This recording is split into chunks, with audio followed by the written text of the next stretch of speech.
Good evening, all. This is Cheryl at Nature Within, and we're doing an interview today with Lucie Bellarive. Nature Within, my business is I am a holistic practitioner, and I do energy treatments for people, animals, and Mother Earth. And this is why I am asking Lucie to join us today, and she's my first interview. And a very special lady where I met her years ago, and I always connected with her. There was something just beautiful about her energy, and that's why I thought, why not ask her? So anyways, we met up years later here, and we were joined with other people who were standing up for the homeless people in Windsor, Ontario, and we do care about that all over the world, really, right? Yes, she's an advocate, and so am I, with the homeless people, and yes. And we reconnected that day when we were doing that. Yes. Yes, so we met each other a month ago, a month and a half ago, and hadn't seen her so long, and we've been hanging out ever since. Off and on when we can. So this is why I thought that it'd be a great idea to ask her to come today and share her healing modalities. Yes, because I'm a Reiki master and I do shamanic work and angelic treatments as well, making organic products and gemstone jewelry occasionally as well. So I would like to introduce you, like I was saying earlier, to Lucie. You will love her energy, and if you can, she is with actually the Queen of Wands, which is also on YouTube, Queens of Wands on YouTube, and you can email her as well later on. We'll have all that information. She will have that and help me because she's really good at all of the technical components with doing these videos, and she's been really helpful for me starting out with my videos. I'm a greenhorn with this, and Lucie does interview many people in the spiritual field, and she's an energy healer, and she does do colored pencils and acrylic artwork. And she's been doing this artwork since she's been a child. Like, she'll even do paintings like on walls in her homes. Just gorgeous, gorgeous, highly recommended. And she also does the tarot card readings. Not so much, so I'm encouraging her. And if we're lucky later on at the end of the video, she will be doing a card reading for us all. And it is the new moon in Taurus, so very beautiful energy. The Taurus new moon is all about beauty about beauty within our soul, and beauty even physically on the outside. And Taurus energy is also about financial and abundance as well.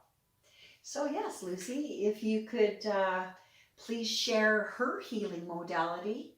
And she is also doing is a Reiki master as well, but I would like her to expand, and that is her specialty with Pranic Healing. Yeah. So I started out doing Reiki, and I found it to be very general, kind of textbook, kind of following instructions, right? But I'm more my own spirit, so I kind of want to be guided. Right? I hear you. I'm kind of wanting to be guided, like intuitively, where I need to be going. And not every situation is going to be the same, and not every individual is going to respond the same. So I found Pranic Healing was more like a recipe for specific, illnesses or people. Everyone is different. So I find that what works for this illness or that person might be totally different than what you would do with someone else. So with Reiki, it's textbook when you learn it, is very general. You follow procedures, and then it doesn't give you that. It doesn't give you that intuitive tool as much. I mean, you can outside do it. You the can box. add it. Yeah, outside you can add the intuition as you're learning, but anything should be Cheers. Yes. Excuse me. Yeah, we're We not are- doing healings tonight, so Yes. we're allowed to have a little bit of wine. We're just having a little chit chat. yeah, relaxing evening. Yeah. So I find with Reiki, you're learning, and it's okay to have a textbook and you're reading and you're because you're just starting. But I find that later when you do learn the basics, then I don't think there's anything wrong with starting to get your intuition involved in, because we all have gifts, right? We have our clairsentience, we have our clairaudience, we have our clairvoyance. So when we start to feel things from spirit, not all of them have that. You sound Right. like you're like me. We have a little bit of everything. so we tune into whatever our gift is. So when we find out, mine is feeling. So if I feel something, Are you more of a feeler as I'm well? a feeler. Me too. I I'm more of a have- feeler. I have I see, I hear, but my And smell. feeling. Do you smell as well? Yeah. Sometimes, Me yes. too. Sometimes. Aromas. But I'm going to say that my strongest one is feeling. So if Me I'm sitting, I didn't know We're that about you. empathic, See, right? we haven't seen Yeah. each other in years. so I'm empathic. So like going We're to a going by the funeral spur or of the something like moment. that, I'm going to pick up on everything, right? Like any Ooh. kind of gathering where there's that Energies. emotion, right? Yeah. I pick up on Ooh. it. And I find that that's helpful when I'm doing healing, because then I can connect. I'll even sometimes feel it within my own body. So if someone's having difficulty breathing or they have pain somewhere, I Sometimes. can connect to it, because then it tells me, okay, that's where they're having an issue. So if they're having lung issues or heart problems, I'll get a pain in my chest. Yes. But I don't accept it as my own. I release it, and then it's a gift to let me know, okay, that's the issue, that's the area I need to work on. And just moving throughout the body and sensing and feeling and trying to almost like kind of putting your feelers out there and just like You're not even trying, right? Because they're telling you. Right. So you're meditating, you're sitting quietly, Or they. and then all of a sudden I'll start to get a feel, and it's like, Mm-hmm. I'm feeling really sad about something. Hmm. Something's really, you know what I mean? Or Heavy. mourning, or Mm-hmm. or physical pain, or a tightness, like sometimes a tension, right? So it's just being in tune with your own body, but I'm connecting to someone's energy It's at all the same feelings. time. Right. So A if lot I'm of us connecting, feel. so that's why we were talking She's about a remote. feeler. We were talking about remote healing and distance healing, and how it doesn't matter where you are in the world, you can connect with anyone's energy. So if you're across the globe, I can connect to your energy, and if I sit quietly, then I can pick up on it and I can feel it in my own body. Listen to this, people. Yes, like she is saying here with us now, is these virtual, we can do virtual healings and it doesn't matter. Mm-hmm. Where did Cheryl go? She was just here. Cheryl? Cheryl? Well, this is awkward. We were just talking about Pranic Healing. Hopefully she shows up soon. Maybe she teleported somewhere. Hopefully she'll be back. I guess I'll wrap up this segment on Pranic Healing. So we were just talking about distance healing, and basically in a nutshell, just wanted to describe what Pranic Healing is all about.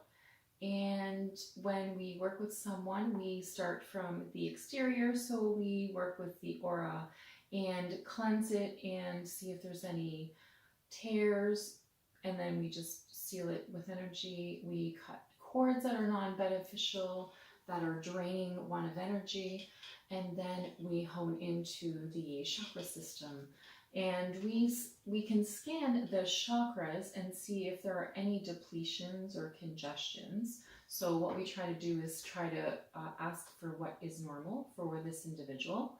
And if we find that we're not feeling quite so much energy there, then that would be a depletion. So then we would need to spend a lot of time with energizing.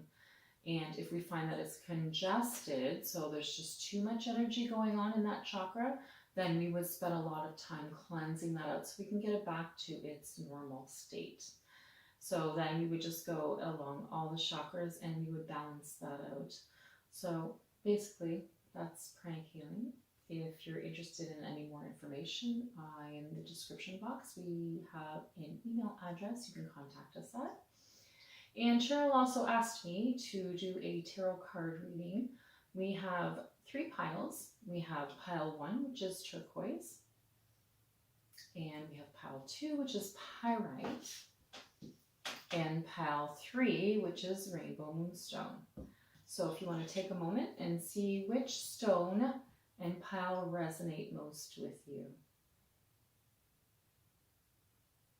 So if you chose pile 1, turquoise, the cards that came up were Page of Swords. So what I'm getting here is that you are being watched. Someone is keeping tabs on you, and I'm guessing this could be in 2 areas. This could be in a relationship, or this could be in a work setting. So someone is not trusting you, and they're asking you questions, and they're investigating, and they're checking up on you. So in a work situation, they could be micromanaging you. They could be asking if you're completing all your tasks. In a relationship, perhaps they're asking you who you're talking to, where you've been. Okay, so a little bit of trust issues in this situation. Next card is the 7 of Wands, and that's on the defense. So if you're honestly not doing anything wrong, then you're going to be defensive, so you're going to respond to these questions and defending yourself. And it looks like there's a few things going on. Like, it's not just one thing that you're having to answer about. There's a few wands being pointed in your direction that you're having to answer for. Third card is Temperance, and that is a card of patience. So I'm getting that if you just be patient, then this will resolve itself. And the sun is grabbing my attention in this particular instance, and it's telling me that the light will be shined on the situation. So there is a new day coming, the sun is rising. I feel all will be well. And the last card is Justice.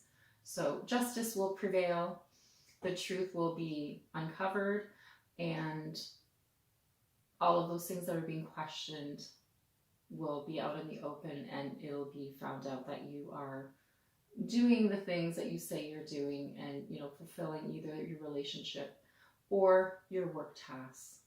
So that's a good outcome for that pile. And pile 2 for Pyrite. Oh, did I happen to mention that I'm also a magician?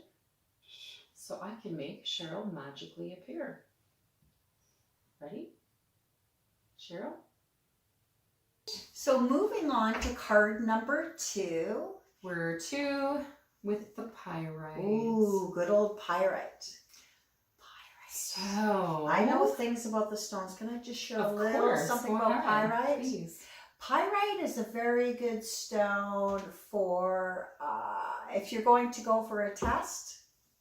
If you're going during a test, bring Pyrite with you. It'll help you with testing Like during intellectual testing. any kind of testing. I'm thinking like school, Academic. Yeah, college, university. If you're going in for a test of any sort, bring in Pyrite. And it also is the good luck stone. It's abundance too. Yeah. And isn't your turquoise stone, that is an abundant stone too. It's a good luck, it's good fortune as well. Communication, calming. It's a good stone for Heart center. Anxiety. Yeah, heart center. Relaxation. Yes, I work with stones. So this is number 2. So the people that picked number 2, Here we which go. was me. Yes, ready? I Are picked you number ready for 2. this? What is this? The Devil card. The Devil card. Okay, Capricorns. Any Capricorns in the house besides me? Seriously? That's Thank the you. one you picked. Really? Yeah. Thank you. The Really? card. Really? Okay, what is the devil energy about? It's not all negative, well, people. No, it's not. So we'll go to the next card, because sometimes you have to look at them together, right? So. But devil card itself means what? Oh, it If you means a lot of can. things, right? I mean, it could mean addictions, it could mean Yes. obsessions, it could mean toxicity, toxic relationships. A Being lot of tied heavy burdens down. that a lot of heaviness that Capricorns have been Right. through for the last Yeah. 3 years, and some of us Yes. more. So being tied to situations, right? I mean, look, they're shackled, right? Yeah, You're dark being energy. tied down to something that's not healthy. Yeah. And Capricorn is all about the goat. And the goat, I know that part. I don't know too much about tarot. Good thing she does. Lucie does. But the goat energy of Capricorn, it takes us a long time to get up that hill, but we always do get up the hill. We're hard workers, and we usually get there, but it's quite the struggle. Okay, it's the first card, so that's okay. That's not the number outcome. one. So that's the first card. The second card is the Wheel of Fortune. So it's a turn of events. So things are changing. And I feel for the positive. And in fact, if you look at the outcome card, it's the Two of Cups.